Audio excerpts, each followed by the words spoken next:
Hello my dear students, बच्चों कैसे हो आप सब। इम्प्रूवमेंट एग्जाम री एग्जाम 2026 का जो भी बच्चे एग्जाम दे रहे हैं, आई होप कि आपकी पढ़ाई अच्छे से चल रही होगी। तो बच्चों अभी इस वीडियो में हम most important questions chapter wise देखने वाले हैं फिजिक्स के, क्योंकि मैंने बच्चों आपको फिजिक्स 3 पार्ट्स में डिवाइड करके दिया हुआ है ऑलरेडी, एक इजी, एक मॉडरेट और एक हार्ड। तो आप डिसाइड करो आपको इजी चैप्टर्स करना है, आपको मॉडरेट चैप्टर्स करना है या आपको हार्ड चैप्टर्स करना है।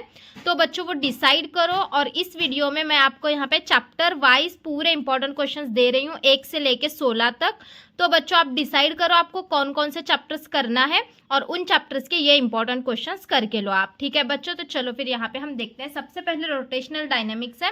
तो रोटेशनल डायनेमिक्स में आपको क्या क्या करना है, बैंकिंग ऑफ रोड करना है, पैरेलल एक्सिस का थ्योरम करना है, परपेंडिकुलर एक्सिस का थ्योरम करना है, law of conservation of angular momentum का डेरिवेशन करना है, मोमेंट ऑफ इनर्शिया की डेफिनेशन, उसका डायग्राम और डेरिवेशन आपको करना है, और रेडियस ऑफ गायरेशन की डेफिनेशन एसआई यूनिट आपको करना है। ओके, ये चैप्टर नंबर 1 का आपको इतना करना है।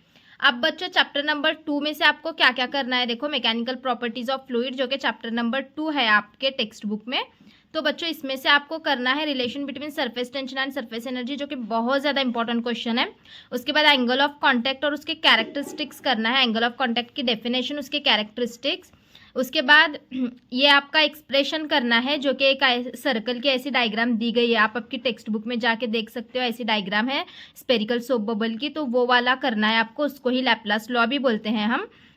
सरफेस टेंशन, सरफेस एनर्जी की डेफिनेशन आपको करना है। और हाँ, ये वाला एक क्वेश्चन मैंने यहाँ पे लिखना भूल गई थी, मोलिक्यूलर थ्योरी। ठीक है, मोलिक्यूलर थ्योरी, वो डायग्राम दी गई है मोलिक्यूल ए बी सी, तो उनकी मोलिक्यूलर थ्योरी आपको करना है। ठीक है, और कोहेसिव फोर्स और अडेसिव फोर्स में का डिफरेंस भी करना है। ठीक है, यहाँ पे एक क्वेश्चन बढ़ाती हूँ मैं, कोहेसिव एंड अडेसिव फोर्स। ठीक है, इनके डिफरेंस आपको करना है। ओके, ये कंप्लीट हो गया चैप्टर नंबर 2। चलो चैप्टर नंबर 3 देखते हैं बच्चों। इसमें से आपको करना है बॉयल्स लॉ, डेरिवेशन करना है, स्टीफन बोल्ट्जमैन लॉ करना है आपको, 3 मार्क्स का है ये भी क्वेश्चन।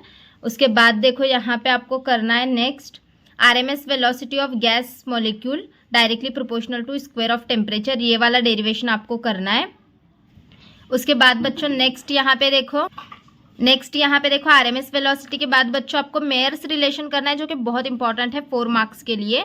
फेरिस ब्लैक बॉडी की डायग्राम, उसका एक्सप्लेनेशन देना है। फिर कुछ डेफिनेशंस है यहाँ पे, emissive power, coefficient of emission, coefficient of absorption और कोएफिशिएंट ऑफ रिफ्लेक्शन और कोएफिशिएंट ऑफ ट्रांसमिशन, ये सारे डेफिनेशंस आपको करना है, जो कि बहुत ज़्यादा इंपॉर्टेंट है। ओके, 3 चैप्टर्स हो गए। चलो अभी 4th चैप्टर देखते हैं। अब उसके बाद देखो बच्चों थर्मोडायनेमिक्स, जो कि 8 मार्क्स के लिए है ये वाला चैप्टर। इसमें से लॉ ऑफ थर्मोडायनेमिक्स आपको करना है, फर्स्ट लॉ है, सेकेंड लॉ है, 0th लॉ है, ये तीनों लॉ आपको करना है। आइसोथर्मल प्रोसेस करना है, एडियाबैटिक प्रोसेस करना है। ठीक है, isothermal process and adiabatic process.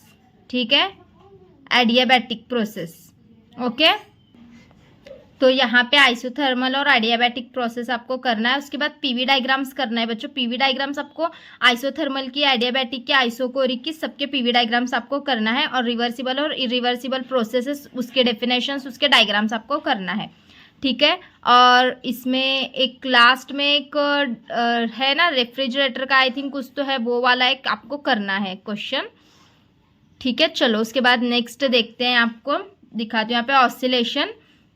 यहाँ तक भी करोगे थर्मोडायनेमिक्स तो सफिशियंट है। ऑसिलेशन देखो क्या क्या करना है। तो ऑसिलेशन में बच्चों, ऑसिलेशन में के तो 2 से 3 क्वेश्चन फिक्स ही समझो आप एग्जाम में। तो एसएचएम, इसमें का आपको मतलब कि सिंपल हार्मोनिक मोशन की डेफिनेशन और उसके वेरिएशंस दिखाना है, डिस्प्लेसमेंट, वेलोसिटी, एक्सेलरेशन और टाइम पीरियड एक्सेलरेशन के ग्राफ के साथ। फिर उसके बाद कोनिकल पेंडुलम के लिए डेरिवेशन आपको निकालना है, सेकेंड्स पेंडुलम का डेरिवेशन आपको लिखना है। उसके बाद डिफरेंशियल इक्वेशन निकालनी है लीनियर एसएचएम के लिए, ये भी 2023-24 में आया हुआ क्वेश्चन है। और उसके बाद यहाँ पे प्रैक्टिकल सिंपल पेंडुलम और उसके कंडीशंस को स्टेट करना है। ठीक है, ये 5 क्वेश्चंस ऑसिलेशन के हैं। मैं बोल रही हूँ बच्चों आपके पास अभी भी 6-7 दिन बाकी हैं, आप जितना हो सके ज़्यादा से ज़्यादा चैप्टर्स करने की कोशिश करो, क्योंकि क्वेश्चंस बहुत ही कम निकाल के दिए हैं मैंने आपको इंपॉर्टेंट। उसके बाद सुपरपोजिशन ऑफ वेव में आपको क्या क्या करना है, हार्मोनिक्स और ओवरटोन्स में का जो यहाँ पे क्या है, show that harmonics are presents on the stretch spring fixed at one end, ये एक्सप्रेशन है। उसके बाद यहाँ पे स्टेशनरी वेव जो फॉर्म होती है ना, नोड्स और एंटी नोड्स, वो आपको एनालिटिकली शो करना है। उसके बाद सुपरपोजिशन वेव का प्रिंसिपल आपको डेराइव करना है। फ्री वाइब्रेशन और फोर्स्ड वाइब्रेशन में का डिफरेंस आपको करना है। हार्मोनिक्स और ओवरटोन्स का डिफरेंस करना है।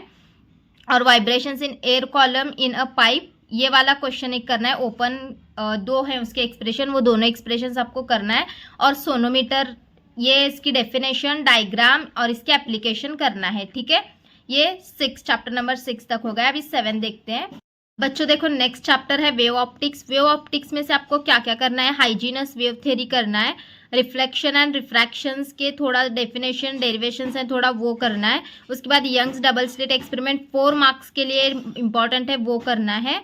डिफरेक्शन, उसका एक्सप्लेनेशन पूरा देना है। फिर कंडीशंस यहाँ पे स्टेडी इंटरफेरेंस पैटर्न के लिए, ये बहुत ज़्यादा इंपॉर्टेंट है बच्चों। उसके बाद पोलराइजेशन की डेफिनेशन एंड ब्रीफस्टर्स लॉ करना है। रिलेज क्राइटेरिया करना है। और प्लेन वेव फ्रंट और स्पेरिकल वेव फ्रंट करना है। स्पेस, ये वेव ऑप्टिक्स ना 8 मार्क्स के लिए बच्चों चैप्टर अगर आप करते हो ये सारे क्वेश्चन तो 8 मार्क्स कंफर्म हो जाते हैं।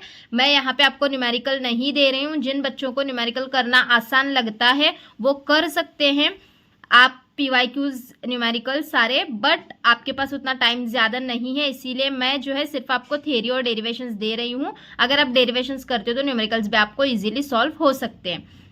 उसके बाद बच्चों इलेक्ट्रोस्टैटिक्स के इंपॉर्टेंट क्वेश्चंस यहाँ पे अगर हम देखेंगे तो इलेक्ट्रोस्टैटिक्स में आपको डेफिनेशन, यहाँ पे पोलराइजेशन इन डाइलेक्ट्रिक्स की डेफिनेशन करना है।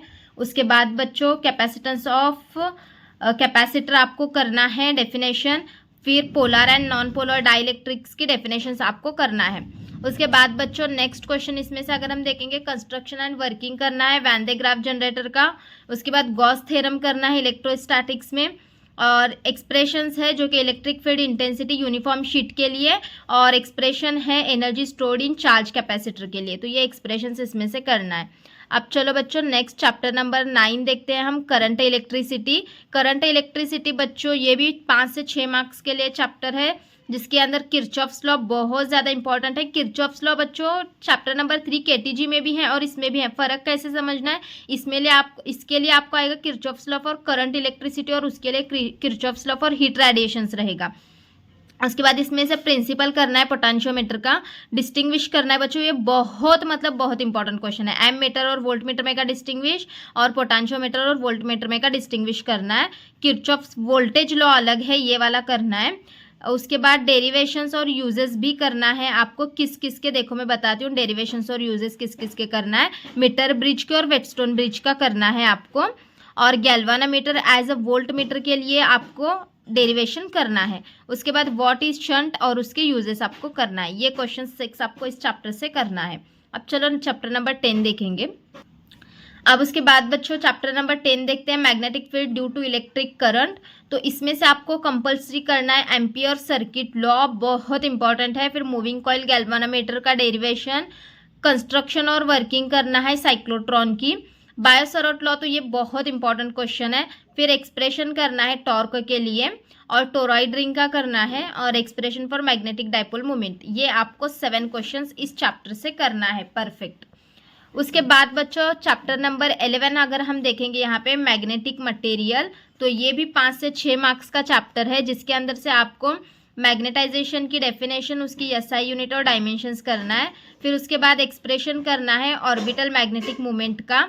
गायरोमैग्नेटिक रेशियो की डेफिनेशन, उसकी SI यूनिट करना है। और यहाँ पे कुछ डेफिनेशंस हैं, देखो मैग्नेटाइजेशन और मैग्नेटिक इंटेंसिटी की डेफिनेशन आपको याद करना है। फिर उसके बाद डाईमैग्नेटिक, पैरामैग्नेटिक और फेरोमैग्नेटिज्म, इसका एक्सप्लेनेशन आपको याद करना है। Domain theory most important question है, ये वाला करना है। उसके बाद ये तो बहुत ज़्यादा इंपॉर्टेंट है, relation between M and H। तो वो यहाँ पे यम और एच आपको ऐसा दिखेगा, मैग्नेटिक इंटेंसिटी वगैरह का वो एक्सप्रेशन जो है ना, तो मैग्नेटाइजेशन इंटेंसिटी का वो एक्सप्रेशन आपको करना है, relation between M and H. ऐसे भी इसको आ सकता है question. Hysteresis, loop of hysteresis वगैरह की डायग्राम दी गई है, तो वो डायग्राम उसका थोड़ा सा एक्सप्लेनेशन करना है। और यंत्र बोहर्स ऑर्बिट, आई थिंक बच्चों ये चैप्टर नंबर 15 का इसमें मैंने डाल दिया है, तो यहाँ तक आपको करना है। ये यंत्र बोहर्स ऑर्बिट का क्वेश्चन भी बहुत इंपॉर्टेंट है बच्चों, ये आया हुआ क्वेश्चन है, बहुत बार रिपीट होता है, तो ये भी करना है आपको। आई थिंक ये चैप्टर नंबर 15 में है बच्चों। अब उसके बाद देखो बच्चों chapter number 12 electric magnetic induction. तो यहाँ पे इसको EMI भी बोलते हैं हम शॉर्ट में। तो यहाँ पे इसमें से फैराडेज लॉ और लेंज लॉ करना है, रिलेशन करना है किस में का, EMF और इंड्यूस्ड चार्ज के बीच में का रिलेशन, ट्रांसफार्मर का पूरा कंस्ट्रक्शन वर्किंग सब करना है। इसका 4 मार्क्स के लिए है ट्रांसफार्मर का, नहीं तो आप सिर्फ डेफिनेशन कर दोगे। ईडी करंट क्या है, ये 2023 के पेपर में आया हुआ है बच्चों। ईडी करंट क्या है, इसके एप्लीकेशंस, फिर कुछ डेफिनेशंस है यहाँ पे, सेल्फ इंडक्टेंस और म्यूचुअल इंडक्टेंस, ये भी आया हुआ क्वेश्चन है, इसके डेफिनेशंस करना है। फिर यहाँ पे एक्सप्रेशंस फॉर म्यूचुअल इंडक्टेंस, ये एक्सप्रेशन आपको डेराइव करना है म्यूचुअल इंडक्टेंस का, और जनरेटर इन डिटेल ये एक्सप्लेन करना है। उसके बाद चलो बच्चों आप चैप्टर नंबर 13 देखते हैं, एसी सर्किट। एसी सर्किट में से क्या क्या करना है आपको, एक्सप्रेशन डेराइव करना है एलसीआर सर्किट के लिए, बहुत इंपॉर्टेंट क्वेश्चन आया हुआ क्वेश्चन है, उसके डायग्राम वगैरह बना के एक्सप्लेन करना है। फिर कुछ डेफिनेशन है यहाँ पे देखो, डेफिनेशन और उसके लिए फॉर्मूला लिखना है आपको, इंडक्टिव रेजिस्टेंस और कैपेसिटिव रेजिस्टेंस का। उसके बाद कंडीशंस आपको यहाँ पे थर्ड क्वेश्चन कंडीशन है करंट और इम्पिडेंस पैरेलल रेजोनेंस सर्किट के लिए। फिर अल्टरनेटिंग करंट का आपको एक्सप्रेशन करना है, एसी जनरेटर का एक्सप्रेशन करना है, और उसके बाद डिस्टिंग्विश करना है रेजिस्टेंस और रिएक्टेंस में का। उसके बाद बच्चों चैप्टर नंबर 14 देखते हैं हम, dual nature of light, dual nature of radiations. तो इसमें से फोटो इलेक्ट्रिक इफेक्ट करना है, आइंस्टाइन पोस्टुलेट, बहुत इंपॉर्टेंट है ये दोनों तो क्वेश्चंस। फिर उसके बाद बच्चों ये वाला wave particle duality of electromagnetic radiations, ये एक्सप्रेशन। फिर उसके बाद expression for wave particle duality of matter, radiations के लिए अलग है, मैटर के लिए अलग है, दोनों अलग अलग डेरिवेशंस हैं। फोटो सेल करना है और डी ब्रॉगली हाइपोथेसिस आपको करना है इसमें से, ठीक है। आप चैप्टर नंबर 15 देखते हैं। चैप्टर नंबर 15 में देखो बच्चों, structure of atoms and nuclei में postulates of Bohr atomic model आपको करना है। उसके बाद difficulties faced by Rutherford atomic model आपको करना है। अल्फा डीके, बीटा डीके और गैमा डीके कंपल्सरी करना है। एक्साइटेशन एनर्जी, बाइंडिंग एनर्जी और आयनाइजेशन एनर्जी की डेफिनेशन कंपल्सरी करना है। Lyman and Balmer series compulsory करना है इसमें से। Limitations of Bohr model compulsory, ये भी क्वेश्चन करना है। एटॉमिक स्पेक्ट्रा का क्वेश्चन बहुत इंपॉर्टेंट है, और हाफ लाइफ रेडियोएक्टिव मटेरियल, मतलब कि ओवरऑल ये 8 के 8 क्वेश्चन बहुत ही इंपॉर्टेंट माने जाते हैं। उसके बाद बच्चों चैप्टर नंबर 16 सेमी कंडक्टर। तो चैप्टर नंबर 16 सेमी कंडक्टर में से आपको क्या क्या करना है, रेक्टिफायर की डेफिनेशन, फुल वेव रेक्टिफायर का एक्सप्लेनेशन और हाफ वेव रेक्टिफायर का एक्सप्लेनेशन, ये अलग अलग आते हैं क्वेश्चन। हाफ वेव का अलग आता है, फुल वेव का अलग आता है। उसके बाद alpha DC and beta DC और उनके दोनों के बीच में का रिलेशन करना है। एनपीएन ट्रांजिस्टर करना है, फोटो डायोड का पूरा उसके बाद देखो बच्चों यहाँ पे ट्रुथ टेबल करना है, बुलियन एक्सप्रेशन सारे। फिर उसके बाद लॉजिक गेट के डेफिनेशन और ट्रुथ टेबल करना है नॉट गेट के लिए। फिर उसके बाद जीनर डायोड करना है। फिर ट्रांजिस्टर एज एम्पलीफायर, ये वाला क्वेश्चन करना है। एलईडी का पूरा डिटेल में आपको पढ़ना है। सोलार सेल मतलब एलईडी की डायग्राम, उसके application, advantages disadvantages, solar cell की भी डायग्राम, उसके एडवांटेजेस डिसएडवांटेजेस, उसके एप्लीकेशंस, और पी टाइप और एन टाइप सेमीकंडक्टर में का डिफरेंस आपको करना है। और AND gate, OR gate, NOR gate, NOT gate, NAND gate, ये सारे आपको करना है, ठीक है बच्चों। तो ये आपको देखो चैप्टर वाइज करना, चैप्टर वाइज करो, या फिर इसमें से ये सारे क्वेश्चंस इंपॉर्टेंट हैं फिजिक्स के, तो ये सारे आपको अगर होते हैं तो आप पूरे भी क्वेश्चंस कर सकते हो बच्चों। नहीं हो रहे तो इसमें से जितने हो रहे हैं उतने तो क्वेश्चंस करो, बट करो, सारे क्वेश्चंस इंपॉर्टेंट है।